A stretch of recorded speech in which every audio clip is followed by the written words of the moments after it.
What's going on, YouTube family? Today is all about repos.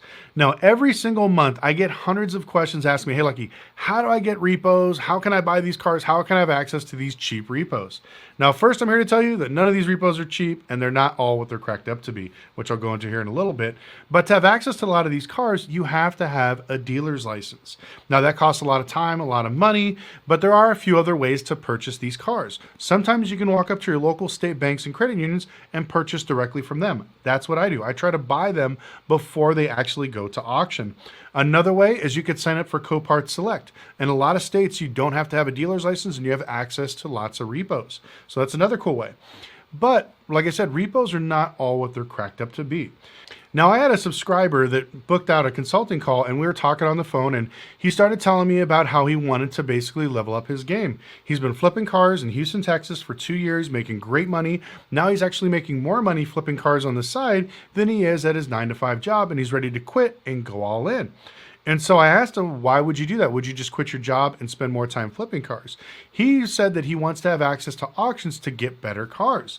And I told him, believe it or not, you're getting cars much cheaper buying them off the streets than you are actually buying at auction. Unfortunately, he did not heed my advice. 6 months later, and about $30,000 later, he got a loan, got some money from the family, and decided to open up a dealership in, I believe, Sugar Land area, somewhere in Texas. Well, anyways, he reached out to me not too long ago and told me that, he's having a really hard time buying cars. And I asked him, where are you buying your cars at? Which I already knew the answer, the auction. There are no deals when it comes to auctions anymore. Everything is so overpriced and ridiculous, it's really not worth it. The misconception that even though there's lots of repos out there and they're starting to flood the market, believe it or not, you can get them much cheaper on Facebook Marketplace, OfferUp, and Craigslist than you can actually buying at auction. Now, I always tell people this and they never believe me. So today I set up my computer so this way I can share with you guys some of the stuff that we're randomly going to look at. And, normally I have these things planned out. I'm just going to start clicking on random cars just to show you how overpriced they are. So right now we're on an auto auction site. And I'm just going to show you a few cars. Now, I could cheat and pick Mercedes, BMW, Audi, some sort of luxury car because I'm going to show you how far those numbers are off, but I don't. I want to pick something that's just a good, solid, regular car. So let's say a Toyota, right? Because everybody loves Toyotas and that's a good car to have. So let's go ahead and scroll down here. We're going to pick cars and we're going to pick Toyotas. And I want to show you how bad the pricing is compared to what you could find out on the streets. And also the difference, because here's something that not a lot of people talk about and definitely not on YouTube. The price between wholesale and actual retail is very, very small. So every time you hear these dealers like, oh, they're making all this money, they're ripping people off, I want to show you how stupid people are at auction, how much they're paying for just regular Toyotas. So let's go ahead and start off with this 2022 Camry. It looks like a pretty good car. It's got 68,000 miles, 2-wheel drive, 4-cylinder. The condition report has it at 4.6, which the closer you are to 5 means it's a very nice car. Now, if you look over here to the right, you can see MMR is 21,600. MMR is auction wholesale numbers. So this is telling me that as a dealer, and also what the banks are going to pay me, is $21,000, well, $21,600 on this car. But if you go over here further right, you can see it says make an offer or buy it now for $23,500. Now, if it's really worth $21,000 at auction, because remember, banks only want auction prices, why would I want to buy it for $23,500? So maybe it's got something extra in features. So what we're going to do is we're going to copy this VIN number and I'm going to show you that on the same auction site, we can look up MMR and see the real deal on this vehicle. Now this right here is MMR on that vehicle. It's saying that a base MMR is about 20,700. Now I'm not going to mess with the regions. I'm not going to lower the condition report. I want to leave it as plain and in the middle as I possibly can, just for transparency's sake. So if you look right here, this is saying that it's going to sell somewhere at auction between 20,700 and 22,500. But it says adjusted MMR 21.6. That's what they had on the site. If you look right here, it says estimated retail value $24,000 and 900. So you're thinking, okay, cool, that's pretty good money. I'll make a few bucks. Now, if we scroll all the way down, this is the very important number. Estimated retail value. This is the true thing. 21,800 to 25,900. So this lets you know if you pay $21,600 for this car, you're literally almost at retail pricing. Now, when you see how much money you have to pay in fees, this car is probably going to be over $1,000 in fees at the auction. So let's just throw that on there. Now we're at 22 something. So now you risk $22,000 for the very high end of retail to sell it for $24,000. Doesn't sound like a good bet to me. And on top of that, I'm sure if we look on Facebook Marketplace, which we'll go to right now, we could probably find one for just as cheap. All right, we're here at Marketplace, 22,000. Let's just put 2022 Toyota Camry. Okay, so as you guys can see right now, as soon as I put that up, we have one for 19,000 with 39,000 miles. We got one here with 12,000 miles for 28. Another one for 22,000 miles, $24,000. So you could see there's tons of these things for right around the $23,000 to $24,000. Now there's some people smoking crack here, but this is, oh, it's a hybrid, so that's why it's a little bit more. It's 27.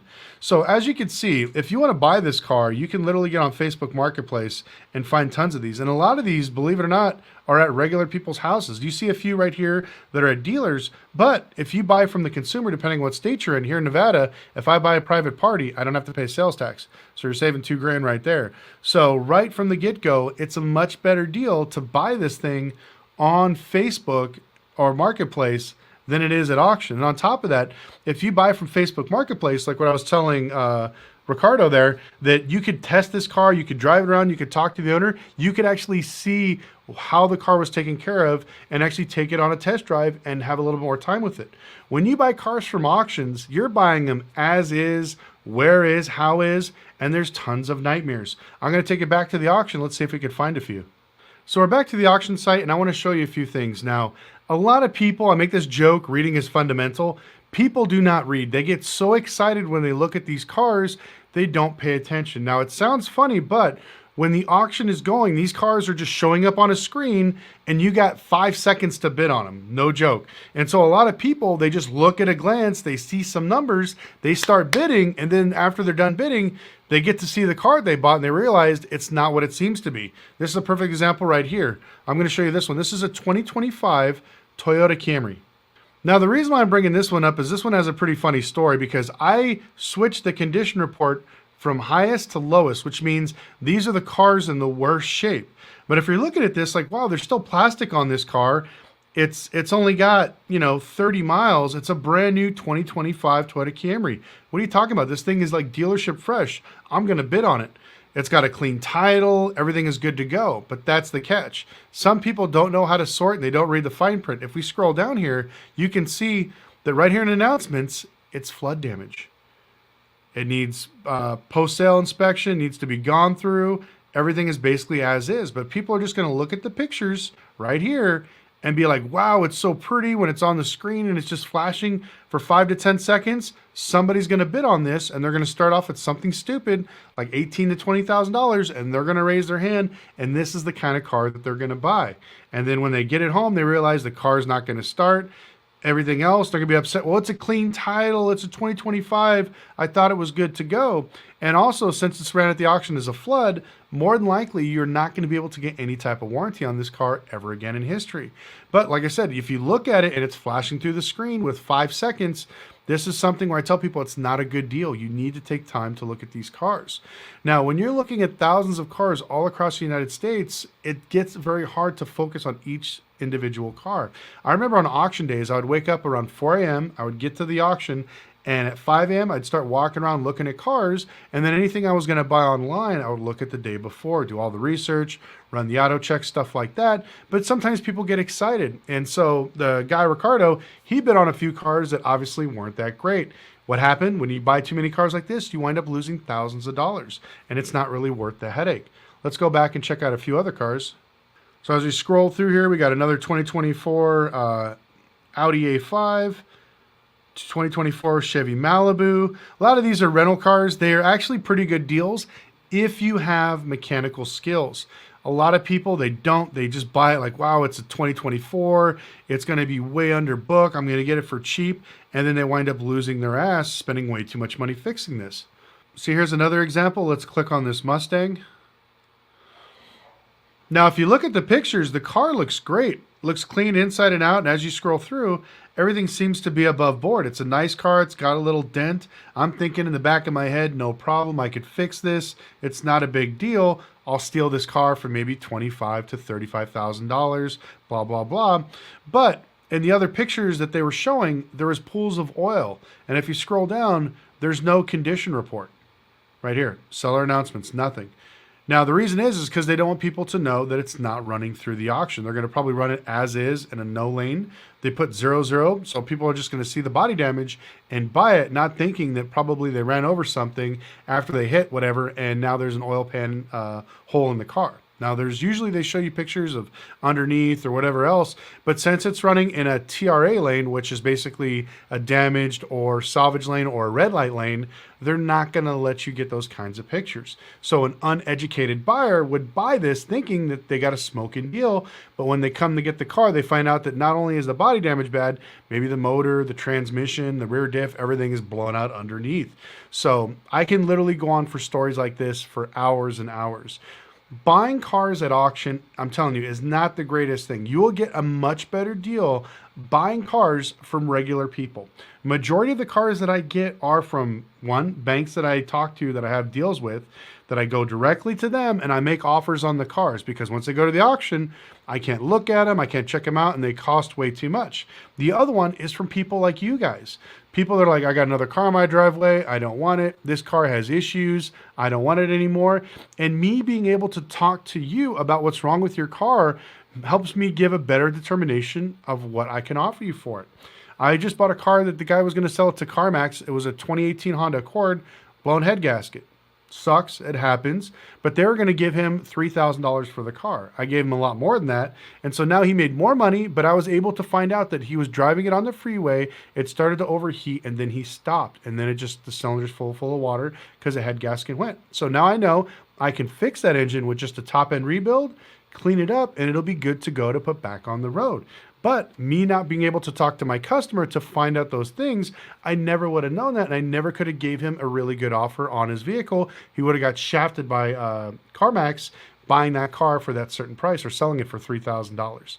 So when it comes to either buying repos or flipping cars, or if you're trying to get a good deal on a car, I'm telling you right now, Facebook, Craigslist, OfferUp, and even running ads for, you know, cash for cars or something specific is much better. Now, if you're a regular person thinking you can't do this, it's completely the wrong. If you, let's say you're looking for something specific, 2022 Chevy Silverado, you could literally run ads to find your perfect truck. When I bought my R8, I did the exact same thing. I was like, does anybody want to sell an R8 for X amount of dollars? And I ran the ads all across the United States. I spent about a couple $100 doing this because I'd rather spend the money and get a great deal. And I winded up getting a good deal because somebody forwarded me another message on a vehicle that was for sale in Davie, Florida. Now, if I didn't do that marketing, I never would have got my R8, never would have got that deal. Same thing with my G6x6. I found the G63 for $8,000 cheaper than anywhere else because I ran ads in LA, and somebody hit me up in Palm Springs saying that there was one traded in at a Honda store that's been there for 6 months. And I got a great deal on the car because it's been sitting there for so long out in the middle of nowhere. So there are great deals to be had. They don't have to be repos. And even if you get your dealer's license and you think you're going to get a smoking deal off a repo, it's probably not going to happen. People are more likely to give you a discount because they either want to get rid of it, need to get rid of it, and so they'll negotiate with you more. When you're dealing with banks with multi-million dollars just sitting in the sidelines, they don't care. They will hold firm at, let's say, $20,000 and you offer them $19,500, they'll keep saying no. You know, 20 grand, where a customer, a regular person, you can be like, hey, I'll offer you 19,000. You can go back and forth and maybe meet somewhere in the middle. But if the car's been sitting for a long time and they just want to get it out of their driveway, you're much more likely to strike up a deal with that person than you are with the bank. So I'm going to try to do a few more videos like this. I just wanted to put this one out because after talking to Ricardo, and like I said, he lost a lot of money buying these cars at auction. On top of that, you know, he's almost thinking about going back to what he used to do, just flipping on the side because, one, it's more money, less overhead, and it's not as much stress. So if you're thinking about getting in the automotive industry, you know, get into like maybe flipping 1 or 2 cars to see if you like the business. Don't go jumping all in, buying a license, and then thinking you're going to be flipping cars at the auction, because I'm telling you over and over again, and dealers, chime in the comment section below, I guarantee you, you will get roasted your first few auctions because there are not a lot of deals out there. You will get better deals, like I said, from regular people. But anyways, hope you enjoyed the video. Hopefully it was fun and educational. If you have any questions, please put in the comment section below. And we got a great video coming up for Wednesday. I'm going to do some more stuff like this, probably with exotic cars. But if you have any other questions or have a video topic, once again, put in the comment section below, and we'll see you next time.